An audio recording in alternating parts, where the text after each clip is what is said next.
Hey clowns, welcome to Crimenelia Street. I'm Sam. And I'm Tori. And we are gathered here today. We're here. We're being positive right now. We try. Well, I don't know if I subscribe to that. I don't know if I've got it in me. Yeah, we are just simply gathered. We are gathered. Mm-hmm. Yeah. Mm-hmm. So Sam today is Berry Yellow Green, and that's her sign-on name today, and I really like that because we've got a lot of focus on traffic lights all of a sudden. All of a sudden, everything Taylor is traffic lights, which I never saw this coming, but here we are. Exactly. We are asking the traffic lights if it's going to be okay. They're saying, I don't know. And that feels right. She's given it. It feels right, I think. Exactly. But yeah, I just want to know, what is that about? Why is she only wearing berry yellow green in the folklore set? And I did notice it too, because I started playing Mastermind recently, but I didn't know if that had been something she was doing before her coming back to the US too, because I wasn't playing Mastermind back then. So yeah, interesting. And Tori we were outnumbered this time. Oh dear.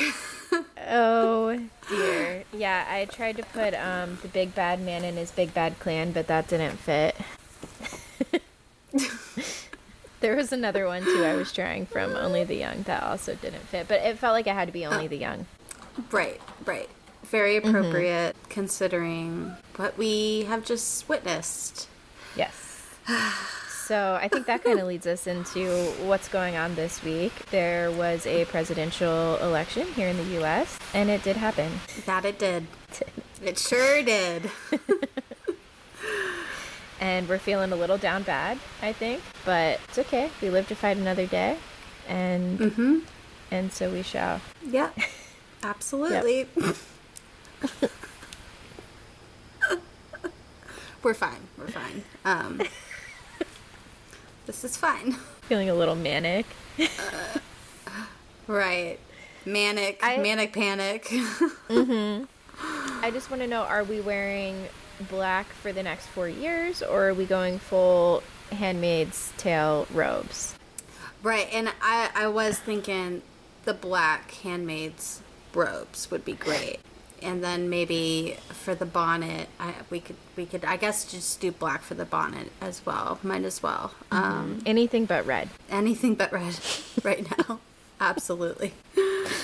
Oh dear. Well, we usually start with happy stuff, and I don't think I have anything this time. It's just, I do think it's weird how, that morning, I literally woke up, at 4 a.m., and I keep on hearing everyone was waking up, super early, and it was just, this collective thing that happened, and that was a rough morning. It felt, really weird. Yeah, all the witches knew. It was something clicked in our mind, and we said, we have arisen. Right. Fuck. Yeah. Fuck, for sure. Yeah. Oh my gosh. Well, from sad stuff to sad stuff, I think, this week. All right, well, we'll end on happy note. Things to look forward to. Yes. That's what I was going to say, too. We'll have some clownery at the end and a little upbeat. We just don't have it in us to be happy at the beginning and the end today. But there's only we'll have it at the end. Much. Yeah. Okay, so tonight we are going to be talking about Madeline Soto, which is an ongoing case. It's very recent. It happened near me in Central Florida, so it's been in the news a lot and stuff in this area, kind of. I actually didn't even hear about it from the news. I heard about it from a Tinder boy who actually went to school with Madeline Soto's mom, Jennifer. So he was he's kind of close to it personally himself, I guess, because he went to high school with her. So okay, interesting. Yeah. And it also got me thinking too, I don't know. I know gets talked about a lot in true crime, but it's just so interesting, like, which cases get that crazy, like, national attention and which ones don't. Because Madeline was missing for some amount of time, and I mean, I never, even though I'm just an hour away, I never heard about it. It did get a decent amount of news coverage, but I never heard about it. Gabby Petito, I couldn't not hear about it, you know? Right. So you said you did hear about it, though, where you're at, right? And you're, like, across the country. Well, it was through TikTok. I heard about it, so I didn't hear about it on, like, the news or from someone here type of thing. Right. So... Yeah, interesting. I don't know if just because I'm just like on the general true crime TikTok or side of TikTok. But yeah, it's interesting because Gabby Petito got like so huge, but I also feel like some parts of this case are so disturbing that it's not very like digestible to the general public. So maybe that's why cases like this don't get that much attention. But it's just like it's like a little girl who went missing. I don't know. Yeah, maybe also for the Gabby Petito thing, it's like we didn't know what was his name? Was it Brian? Is it Brian? That's a good point. Yeah. So people were like kind of being internet sleuths about it a little bit. And it was like a cross-country thing. So maybe that's why, because this, you know, as I mentioned, from what I know about this case, it's just heartbreaking. So trigger warning for this case for violence involving a child and sexual abuse involving a child. So if that's something that you don't want to hear about, then you probably just want to skip this whole episode, honestly. Okay, so, and this time Sam and I are doing something a little bit different too. I've got some photos that Sam is gonna pull up and look at as we're going through this story, and maybe we can put those on our Instagram too, so that others can do that as well as they go through it. Okay, so February 26th, 2024, so it was just the beginning of this year, seemed like a normal day for Jennifer Soto. Her boyfriend Stefan had driven her daughter Madeline to school that morning while Jennifer slept in because she had recently started a new job at Disney, and the new job was keeping her up late and she hadn't been sleeping very well. So Stefan said that he would take Madeline to school that morning. Stefan later runs errands after taking Madeline to school and goes to a few card shops. He was into like Magic the Gathering. I think it was Lord Canna, which is like a new like Disney card game. And I think he played like tabletop games, Warhammer, that's what it was, and such. So he went to a couple card shops, ran a couple errands after dropping Madeline off, and he was supposed to be back to meet up with Jennifer to go pick Madeline up from school, but he ended up getting a flat tire off of 192 and Old Hickory Tree Road, which held him up, and he missed going to pick up Madeline with Jennifer from school because of that. He ended up getting back to their house like 10 minutes too late to leave to go get Madeline. So Jennifer goes to Hunters Creek Middle School around 4:30 p.m. on February 26th to pick up her daughter Madeline, but Madeline isn't there. And then if you want to pull up photo 1, it's just a photo of Madeline so you can see this beautiful little girl. Oh, yeah. She's a beautiful girl, for sure. She is, yeah. So Hunters Creek Middle School is in Central Florida in Orange County. Jennifer, once Madeline isn't there, when she gets there, Jennifer thinks maybe Madeline walked to her grandmother's office, which is pretty close by, or maybe she just took a walk and was walking around, which wasn't like her, but Jennifer wasn't really sure what to think. So she drove around looking for Madeline and still couldn't find her. Then she goes back to the school, and the school was closed at this point. So she contacts Madeline's friends, and none of them had heard from Madeline. And then she reaches out to some of Madeline's teacher via an app that she had on her phone for parents to be able to communicate with the teachers. One of Madeline's teachers gets back to her and says that Madeline wasn't in their class. And then the teacher goes on to look through Madeline's attendance records for the entire day, and it seemed that Madeline hadn't been to school at all that day. So Jennifer calls 911, and Madeline was officially reported missing around 8 p.m. that night, February 26th. And then now you can look at photos 2 and 3, which is just Madeline and Jennifer, and then it's Jennifer Soto talking to the police too, is the third photo. Okay. The day before February 26th, on February 25th, Madeline had just celebrated her 13th birthday with family. Jennifer was unable to make it to the party as she was in training for a new job and couldn't get off in time, and I guess she wasn't able to request time off yet because she was still in training. And then her boyfriend Steven ended up getting back to their house that night before Jennifer did, so when Jennifer came home it was just Steven and Madeline hanging out downstairs, and then it was pretty late. I think it was like 11:30, and they all went to bed shortly after that. The last time anyone saw Madeline was Jennifer's boyfriend, Steven Stearns, who dropped Madeline off at school that morning, the day Madeline went missing. In initial interviews, Jennifer says, "We dropped Madeline off," but later tells investigators that she was not with Stephen or Madeline that morning. There was thought to maybe be footage from Peace United Methodist Church parking lot near the school that showed Madeline getting out of the car and heading in the direction of the school. Stearns said Madeline was embarrassed of his car and wanted to be dropped off a few blocks away from school to not be seen in it, which my brother used to do this when my older brother when he was younger, so I think that that is a thing kids do. Mm-hmm. Stephen said that he dropped Madeline off at a church kind of near the school. It was about a 2-minute drive away, and if you look at photo 4, it shows the map from where he dropped her off to the school. And It's interesting because it seems a little excessively far. Right, right. She has to go under an expressway, and it's a 2-minute drive, so that's got to be at least a 10 to 15 minute walk. Mm-hmm. It just seems odd. You would think it'd be right around the corner or something. Right, because I see Twinwood Lane, that might be some kind of office buildings or neighborhood or something that he could drive. Yeah, it is odd. Mm-hmm. For sure. The footage that they had from the church parking lot that they thought they could see Madeline getting out of the car from was pretty poor quality, and when they asked Jennifer Soto if she recognized the car in the footage or if it looked like Madeline, she said she couldn't be sure. It is known that Madeline never made it to school, so something happened between her getting dropped off and getting to school. Police attempted to ping Madeline's school laptop, but it was turned off.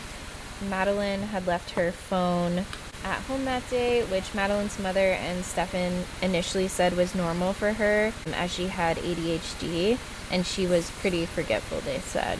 Jennifer ended up going through Madeline's phone later that night to see if she could get any information about where Madeline may be, and there was nothing helpful on the phone or anything indicating Madeline was planning to run away or meet with anyone. Sometime during the 26th as well, Stephen let Jennifer know that he had accidentally factory reset his phone while he was trying to update it.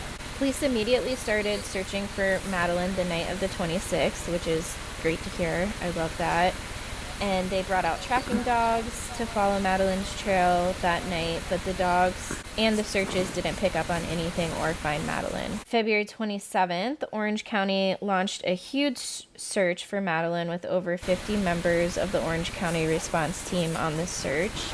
Also on February 27th, Steven Stearns was interviewed, and photo 5 is a photo of him during that interrogation. It's kind of like a weird mugshot.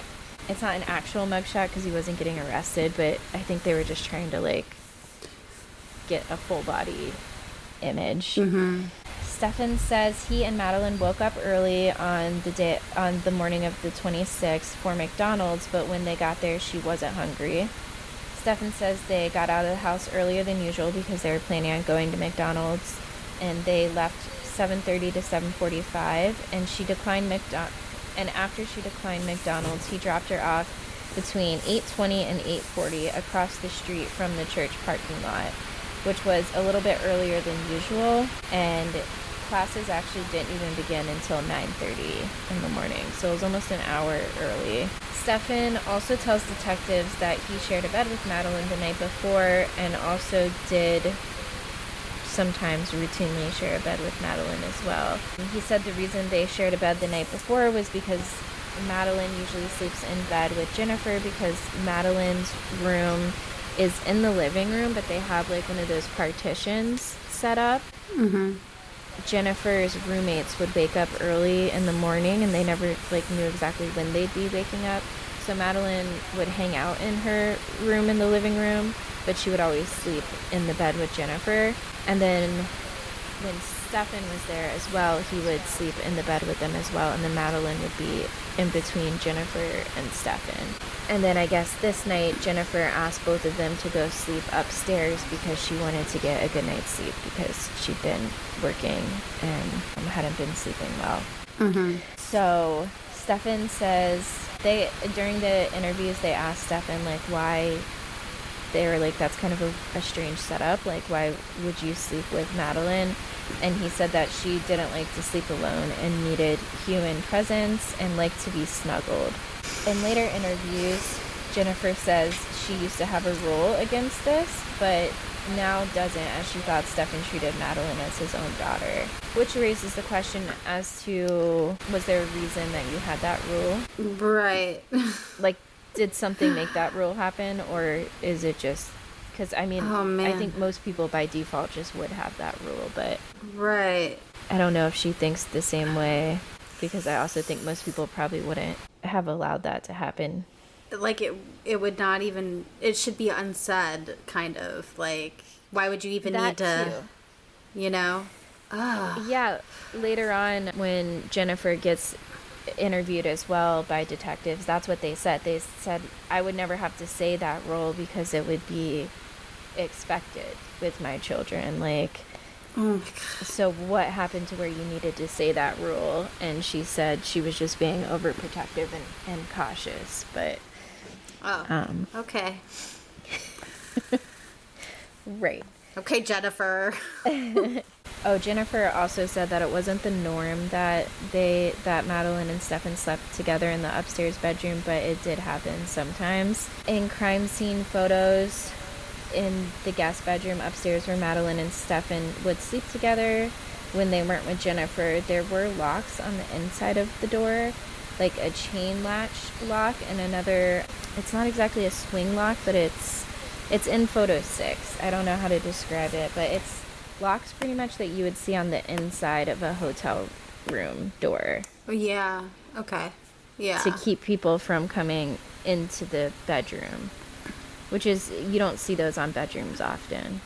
It's not like just the little lock on the handle. Yeah.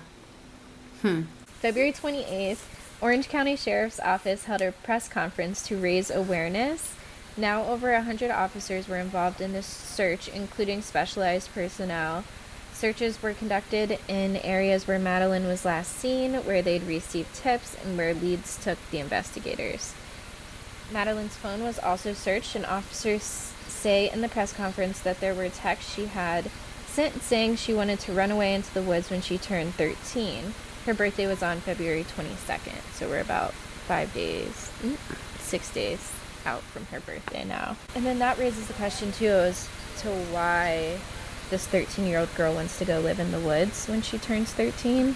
Mm-hmm. And I feel like when we were kids, it might have been like a little more common to like have a thought like that, but we weren't as addicted to like phones and computers and stuff at that time too. So it just seems interesting for a 13-year-old girl these days to not want to be around that stuff.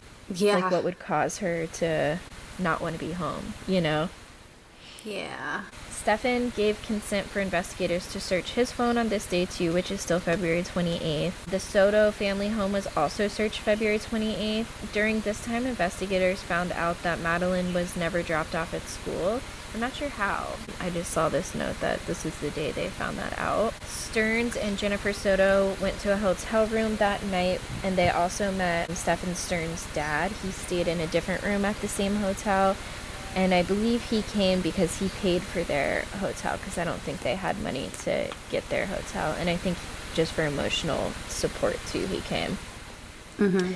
This night, Stefan Stearns snuck out to drive to Northport for unknown reasons. So Jennifer just woke up and he wasn't there. And then I guess they found out that he had gone to Northport. February 29th.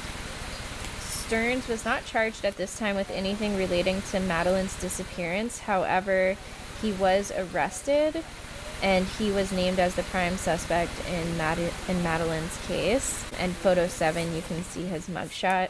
What he was charged with was sexual battery and possession of child sexual abuse materials, and he was given no bond. Good. Mm-hmm. Yep.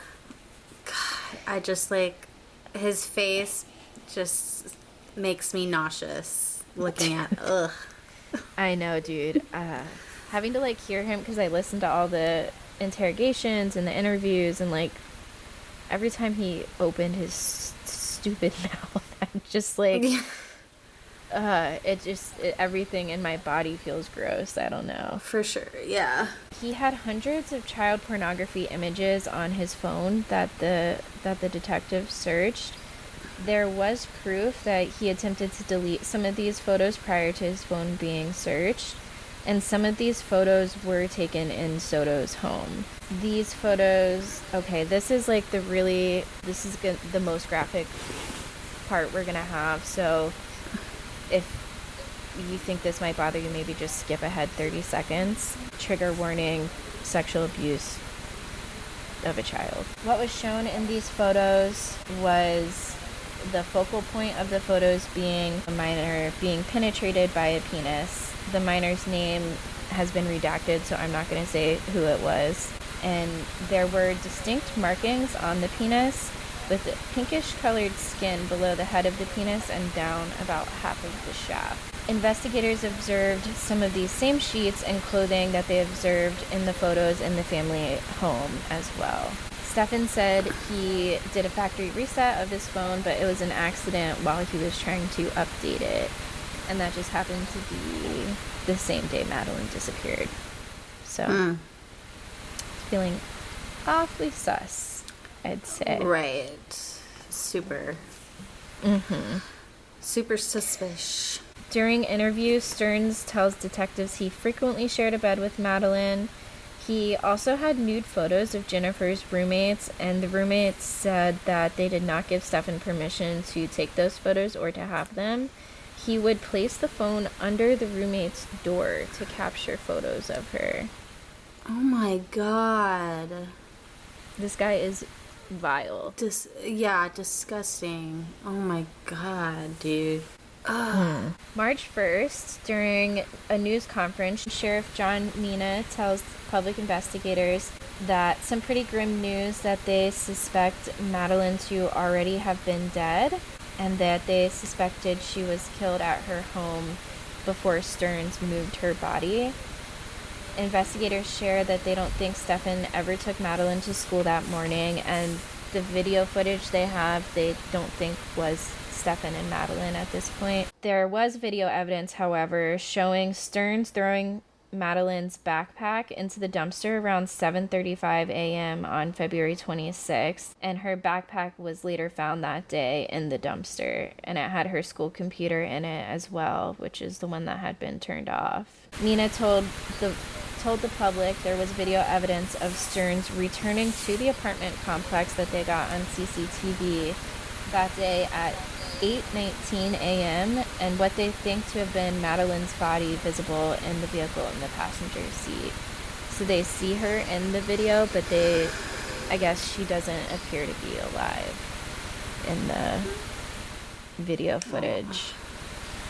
So freaking sad. Yeah. And then I have photo 8 written down here. I don't remember which one that was. The upstairs bedroom. Oh, yeah. So that's just a picture of the bedroom, and they suspect that that's where the abuse happened and the murder too. That poor sweet girl, dude. I know. Ugh. March 1st, around 4:30 p.m. This is the day after Stefan was arrested, but the same day that press conference was held. Around 4:30 p.m., they do find Madeline's body, and it was found in a wooded area off Old Hickory Tree Road in Osceola County. And if you remember, that is near where he had that flat tire as well in the beginning. Wow. Jennifer was interviewed on this day, March 1st. During the interview, Jennifer tells detectives that Stefan is a master manipulator and a master liar, and goes on to tell detectives about times when he's stolen money from his parents or lied to them about where he was. Jennifer is told during this interview that the photos from Stefan's Google Drive show that Madeline was being abused at least back to 2020. So it had been 4 years. Oh my God. What I the know. fuck? And she was 13 when it happened, so she was 9 as far back as they can see when it started. Wow. It's Oh my God. foul. An event was referenced by officers during this interview with Jennifer when I guess it was when they went to search their house, I think, back on February 28th. They had shown Jennifer photo evidence of Madeline being sexually assaulted by Stefan and being forced to perform oral sex on him. Now remember the distinct marks on his penis, so Jennifer would have known that was Stefan. Mm-hmm. It would have been identifiable. Jennifer and Stefan then had to sit in their car for 4 hours, and I don't know if they were required to stay there by officers or if that was just while they're trying to figure out what to do as far as getting the hotel room. During this time, Jennifer told Stefan that he should get a lawyer. Bitch. Right. Wow. And there was one interview where cops are kind of hounding her about this moment, and they're just like, what were you guys talking about? And she's like, well, I said he should get a lawyer. And they're just like, how could you prioritize his safety and like well-being over what you just saw happen to your daughter? Yeah, I would want to kill the guy, dude. Like, no fucking way I'd be in a car with him. No. I'm going to get a hotel room with him. That is disgusting. Mm-hmm. And the detectives were saying, how can we trust you that you're not still prioritizing him? Because you clearly did that night. Right. And she said that she knew that happened because she saw the pictures of it and it wasn't okay, but she thought they were chasing down the wrong person for her murder, and that's why she thought he should get a lawyer. She thought they were wasting their time. Really, Jennifer? Oh my God.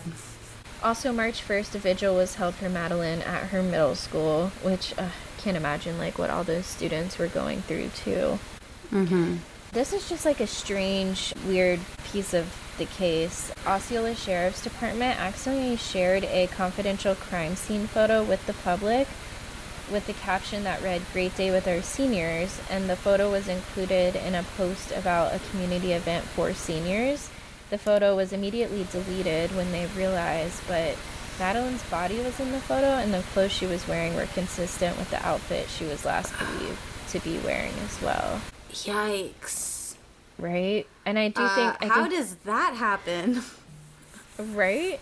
And it's just like, I think it's... I read that somewhere that it's like those photos of a minor are automatically confidential because she was a minor.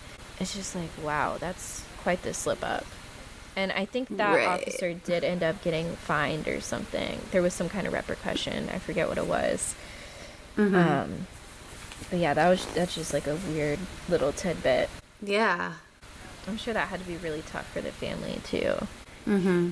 March 6th, investigators interview Stefan Stern's parents. Stefan's mother believed he didn't go into their home the night of the 28th when he snuck away to Northport because his parents live in Northport. I should have mentioned that. And he was living with his parents at the time, and he would come over to Jennifer's. Him and Jennifer were like technically broken up at this point. She had kicked him out not too long before. And then she says that she was letting him stay there sometimes to get back on his feet and hopefully get a job. But they weren't like, she didn't know if it was going to be permanent, and they weren't like technically like back together yet. So he was really living in Northport, and then he would come to Hunters Creek sometimes. There's also reports he told his friends too at one point that he wasn't too broken up over them breaking up, but he was really sad because he had developed such a good relationship with Madeline. Yeah. Oh my God. Yep. So Stefan's mother believed he did not go to their home the night of the 28th when he drove to Northport. And the reason she doesn't think he could have gone to their home is because he didn't have a garage door opener or any way to get into the house. Stefan's father says Stefan called him the night of February 26th, and the father felt like Stefan was practicing his story to him, as he ended up going through the same routine during a media interview during the next days. Weird thing for your dad to say, too. You know, like, it's telling. Yeah, for sure. March 12th, Stefan Stearns was charged.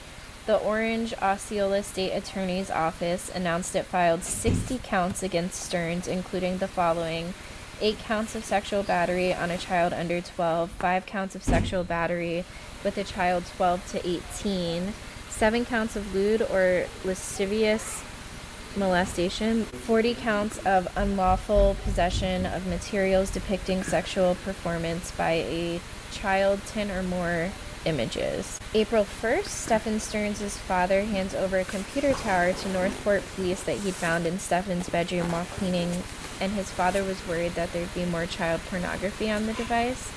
I love this dad, by the way. Right, yeah. There's like someone trying to do the right thing here in this. Oh, God. I saw some news coverage, and one of the anchors was hating on the dad. He's like, just be a parent, stop trying to be a detective, because there is a phone call later too where he's kind of trying to get information out of Steven, and it's just I do not think I agree. Right, he's trying to do what's right, and he probably knows his son is a fucking sicko. Right, and I feel like you are being a good parent by trying to help this other parent or or their family. Right. So, okay, he turns over the computer tower April 1st. Police searched it, but there was a hard drive missing. They ended up not finding anything on it. April 11th and 12th, Stefan's father finds a hard drive and a USB drive in his Northport storage unit and turns that over to officials. And then Stefan's father tells detectives that he thinks Stefan must have gotten into their storage unit that night of the 28th when he drove to Northport, because he found that stuff in there. April 22nd, police said one of the USB drives turned over by Stefan's father contained over 35,000 images of child pornography. Oh my, what the fuck? That is so, it's so many. That is absurd. Yeah, dude. It's disgusting. Oh my gosh. I hope the book gets thrown at this guy, dude. It seems like they're trying. I will say the police seem to be doing a good job with this one. Good. April 24th, we get a murder indictment by a grand jury for Stefan Stearns being charged with first-degree murder. I had to look in. I see this word indictment a lot, and I was like, what does it actually mean? So... Good point.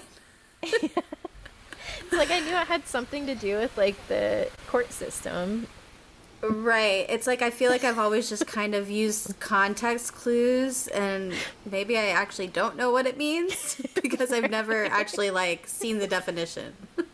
Right. I felt the same. So, indictment is just a formal written accusation that the person has committed a crime. I don't know if all crimes need it, or if they only do it in, maybe high-profile ones. I'm not sure. But anyways, he did get an indictment, and he's being charged with first-degree murder. Detectives moved forward with the indictment because Stefan made calculated moves to dispose of Madeline's belongings and place her body in a wooded area before she was reported missing. May 14th, Stefan Stearns had a phone call with his parents. His dad mentions on the phone that he met up with Stefan in Kissimmee on Wednesday the 28th, and mentions that they, the police, and he knows where he was driving around at, and then asks if there's any reason why he took that drive.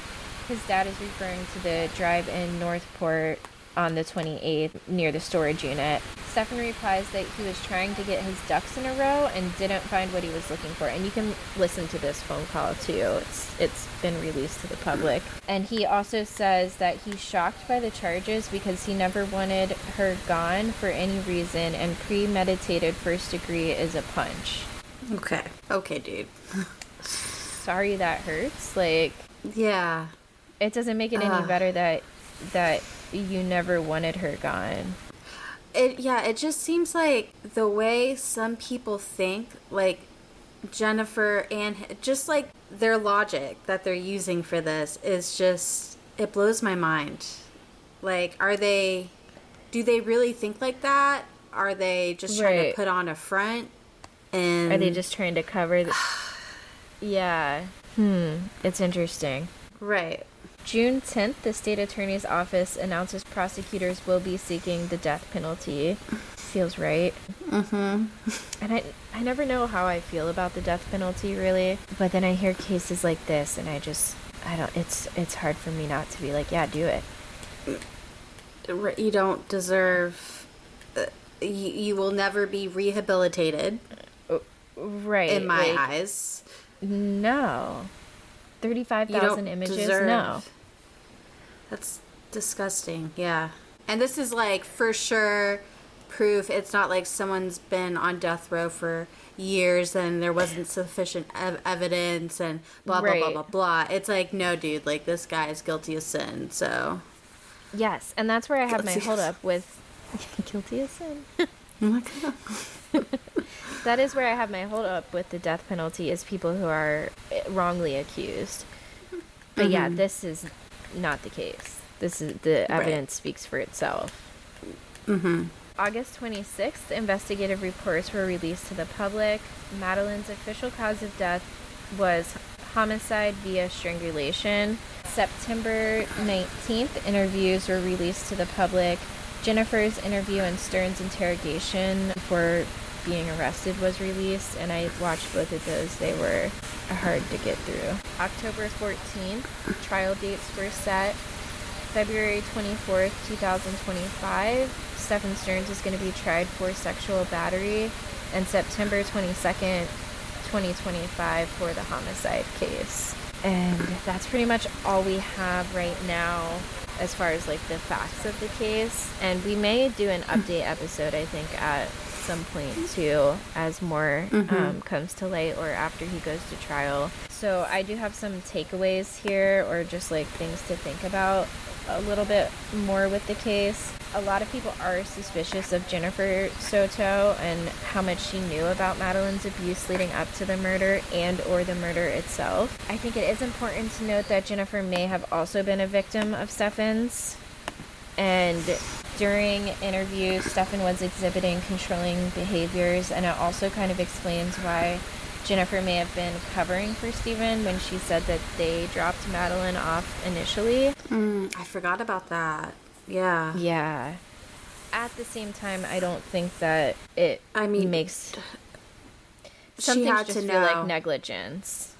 Yeah, she had to know that she was being abused. Like, I'm sure Madeline was acting a certain kind of way for years. Like when the detectives were interrogating her, one of the detectives was like, I don't know if maybe he's just playing bad cop. I don't know the techniques or anything, but he was like, I wholeheartedly believe that you knew she was being abused. He was like, it's so hard for someone to get away with cheating when they're cheating with someone who doesn't live in their house, let alone their daughter living in the same home with them.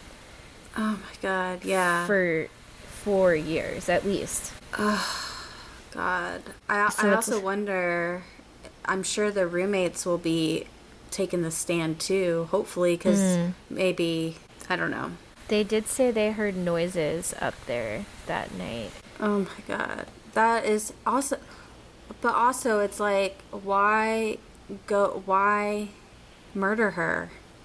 Like, was she pregnant maybe? Did he get her pregnant somehow? Or I don't know. I think I remember when I first heard of the case that got brought up, and I don't know if they ever like said if she was or not. There's actually a couple questions I have of things that I remember hearing about. That's one of them. I don't know. I did hear something about that towards the end of my research too, that she had maybe told a friend that she was late on her period or something like that. I didn't see a lot on that though. Is that what you saw? Okay. Yeah, it was something like that. So I was wondering, would that be why he did, or was she going to be like, I'm going to tell? There's also that. So she's getting older, you know? He started this when she was very controllable and young and easily influenced, you know? And now she's 13. She knows, she's getting an idea of what is right and what is wrong. Who knows, too, like, if she felt like he was her boyfriend and then she is maybe mad that he's seeing her mom or something, you know, like, who knows what that dynamic was like. So yeah, I think there could be a few different reasons, but it does seem like something would have had to, I can't remember if if some of the pornography was like battery too, and I feel like it was, so I think he may have been into like rough stuff too. I think you mentioned this, where there is some footage of her where she's not alive, but it's like security footage. I saw this thing that he put her in the front seat of the car and like tied her back with a rope and put sunglasses on her or something. I did hear that she was like positioned in a way where she would look awake. I don't know about like the sunglasses or how she was restrained, but I actually, now that you bring that up, she had to have kind of been restrained to the seat in some way, you know? Yeah, like I think I saw a crime scene picture of a rope or something that they found in his trunk. And it's just like, dude, that is, oh my God, like. So. And also, like, these are just the details that they are letting us know. They've probably given Jennifer even more details. So for her to still, like, not have that rage of, like, fuck this guy, I'm sorry, dude. Like, that is... Anyway. That's crazy to me. In the interview with the detective, she was more like that, I guess, than she had been previously. Like, she was like, I didn't understand then how bad he was, but now I do. But still, it didn't really seem like she was getting it like I think we would, most mothers would feel. Right. So. God. And I agree, too, about, like, we're probably getting, like, these details are so horrific, and we're, I'm sure, not even hearing the worst of it. Yeah. I had mentioned that Stefan was exhibiting kind of controlling behavior during some of the interviews. And there was an interview when Madeline first went missing.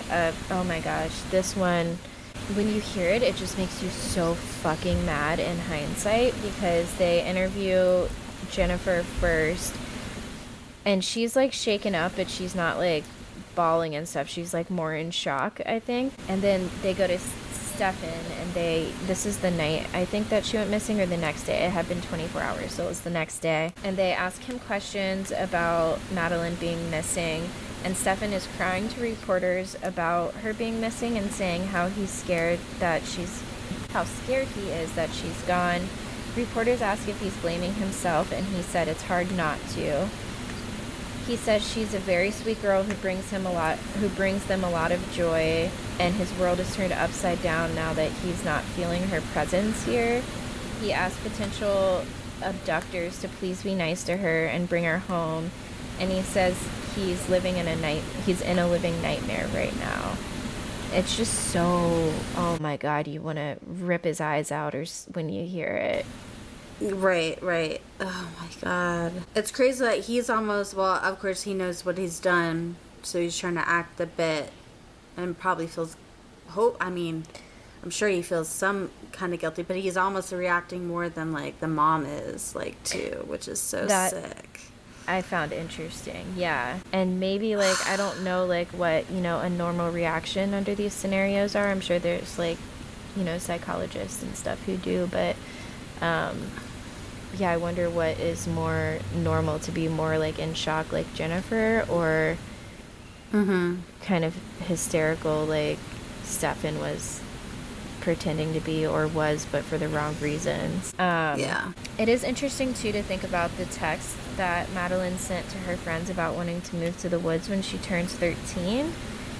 It's kind of suspicious, and it's like, was Stefan somehow behind that? Like, was it part of the premeditation? in some way. And, like, we don't know enough about the text or who they were from or to know any of that. Oh, interesting. Yeah. And when did she text that? Do we know when? I think it was within a week or so, because she just said when she turns 13, she wants to go live in the woods. Yeah, we don't know when. Huh. But it seemed like it was recent. Let's see. Oh, and then also the flat tire right off Old Hickory Road.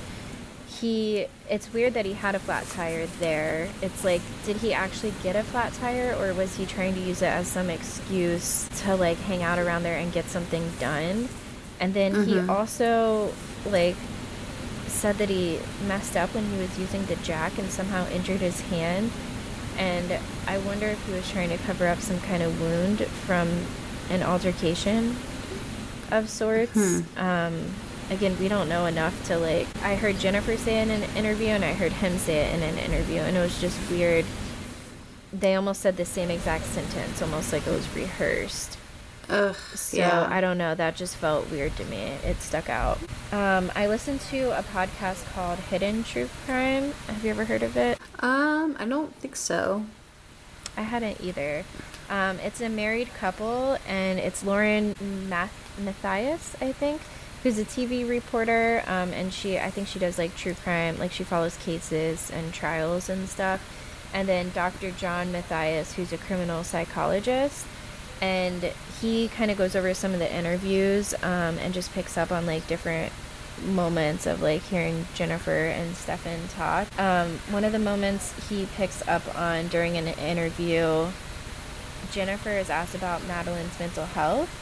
Jennifer says Madeline was at one point diagnosed with autism, and they had her reevaluated at some point, and they were told that she is not autistic but has autistic traits, and she is actually ADHD or has ADHD.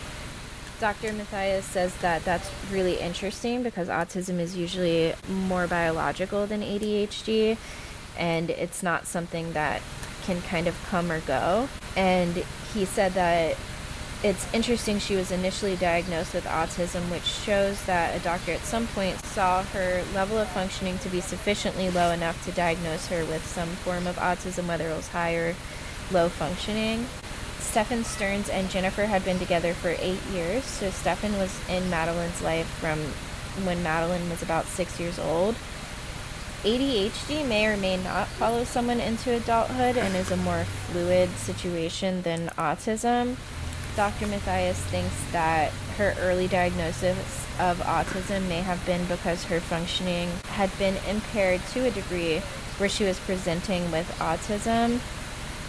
ADHD is more anxiety-based, and people who have gone through severe abuse or traumas are often diagnosed with ADHD, especially when the trauma is unknown to the person who's making the diagnosis. So pretty much what he was saying was that the severe abuse that she may have been experiencing from the age of 6 up may have caused her functioning to drop sufficiently to a level where doctors thought she was presenting as someone with autism. And then later on they diagnosed her with ADHD, but really all of that could have just been her dealing with trauma that she had endured.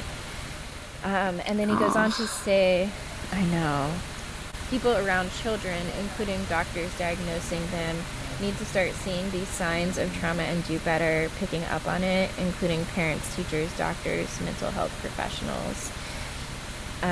There's another part in an interview where Jennifer was asked for a picture of Madeline by officers, and it took her almost 5 minutes to pull a picture up of Madeline. Oh my God.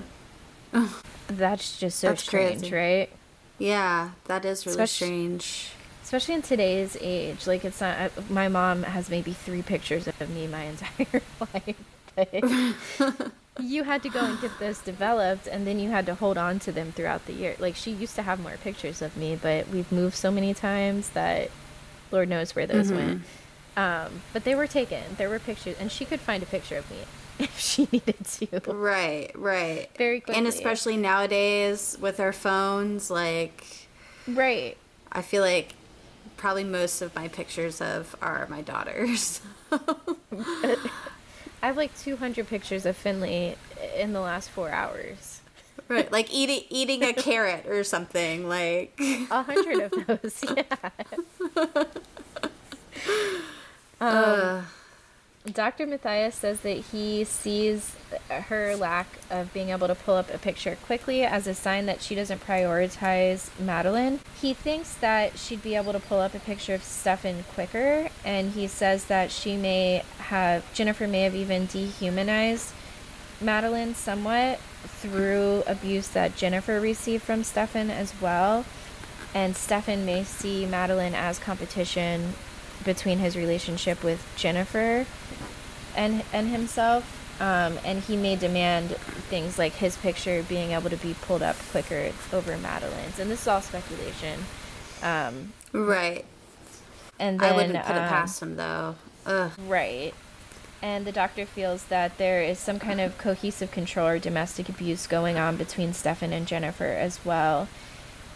Then he does go on to say that if it is an abusive relationship, why doesn't Jennifer come forward at this point? Like, he's in jail, he's not getting out, he has no bond, looking at the death penalty, and the only reasons he could really come up with is maybe she knows something and she doesn't want to be pulled into it.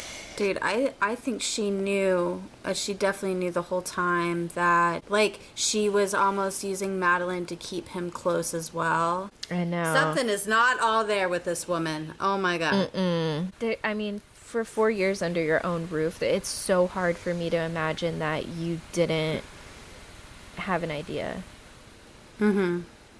Right. At the very least, an idea. And if you had an idea and you're letting your daughter sleep in his bed alone. Exactly, yeah. Yeah. Oh my God. And fucking never. I just cannot get over her telling him that he needs to get a lawyer, dude. Like, dude, that is crazy. It's telltale. And sitting in the car. They'd have to buy him a cab the fuck out of there, or lock him up, or lock me up. Right.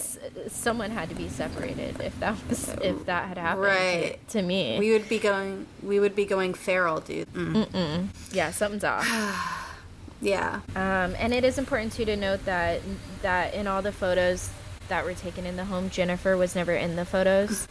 So that is relieving, at least, because I don't feel like I would have been super surprised if that was the case, but it seems like it isn't, so that is good. But yeah, that's all we have to date. Just so sad. A story of I don't want to say neglect, but it kind of feels like, I don't know, there's a different word I feel like that makes more sense, but right, ignorance, but like, I don't know, it's fucked up. Like malicious ignorance. Right. Yeah. Like intentional ignorance. So happy stuff. I think we've got one bit of happiness in us.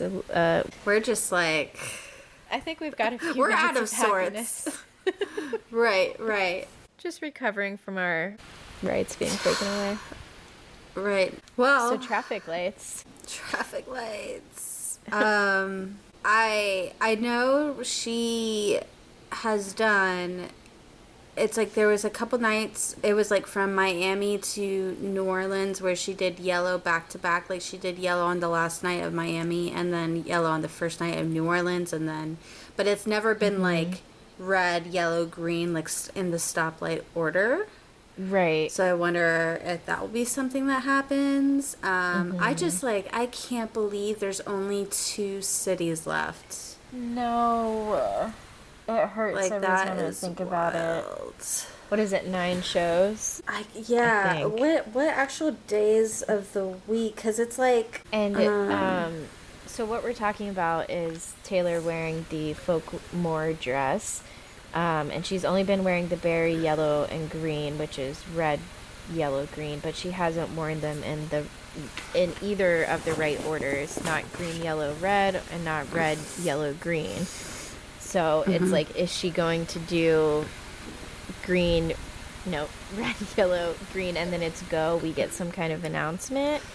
Also, there's the 1989 outfits that she's been doing a lot of the solid colors. And she's worn the solid I think it's from the first night in Miami. The solid colors she's worn are the colors of the Taylor's Versions albums in the order that they were released. Yeah. So then next would be solid blue for 1989, and then do we finally get solid green for, who knows, either debut or do we get solid orange for, but I don't know, we don't have an orange, right? Because it's orange red. That's the same one. Right. I think so. Okay, so never mind. Ignore the orange one. But yeah, maybe solid blue into solid green, which we have been waiting for. Yeah, that would be really cool. And then with the traffic lights too, she has sang almost all the songs that have any reference to traffic lights as surprise songs. Was that only in Indianapolis? I think it may have been. I think so. She did Death by a Thousand Cuts on the last night, right? Yeah. And she sang My Body, My Choice, too. Like, she changed the lyrics. I didn't realize that. Wow. Right. I love Just her. an interesting little tidbit. Yeah. Also, there was something that she did when she sang Clean, and she changed the lyrics. And you were like, did she just saying that's how you get clean? Get clean. You, like, texted it. Yeah. And I was like, oh, my God. And then she also said, just because you're clean don't mean you don't miss him or something. Like, she changed. I love it that she's, like, changing the lyrics up a little bit. Yes, and like, because she's been doing mashups that it's like, oh my God, those two songs go together so well. But now she's actually in the same like line of lyrics, including lyrics from both songs. She's like they're getting more mashy. Right. She's mashing them up, like, not just neatly placed side by side. She's like mixing. Yes, it's so cleverly too. That's how you get clean. It's like, no, she didn't. Oh my God. Yeah. Love that. That was probably my favorite of this recent, since the U.S. songs have come back. U.S. since she's been back in the U.S. Yeah, I like totally understood. Yeah. Traffic lights and solid colors. And then she's also been switching up the boots. She's wearing 3 colors a night sometimes. The Mardi Gras made sense. I don't know. I've said that sentence so many times. But she did it like the next 2 nights too. And then it's like, Taylor, why? You're not doing New Orleans colors anymore. You were just doing this to hurt my brain. Right, to mess with us. Like, right. At least boots aren't included in the mastermind thing. Or maybe they should be. I don't know, but to be now? Right.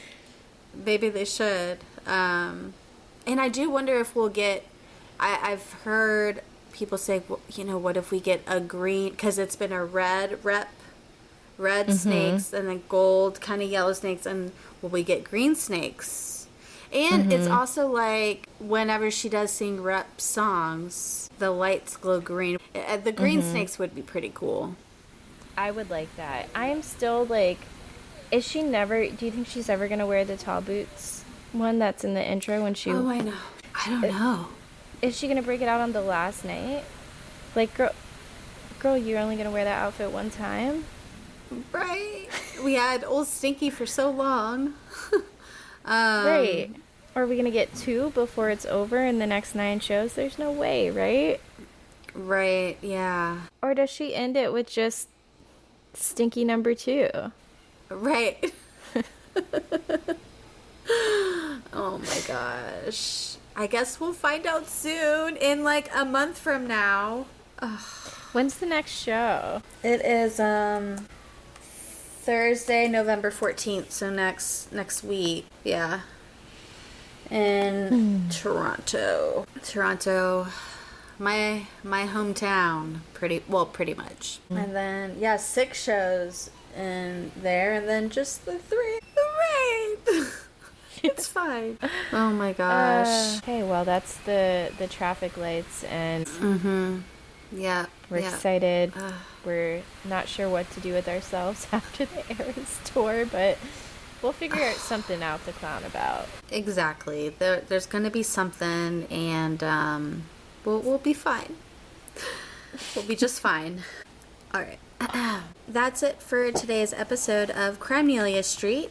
You can follow us on Instagram at Crimenelia Street or on TikTok at Crimenelia ST Podcast.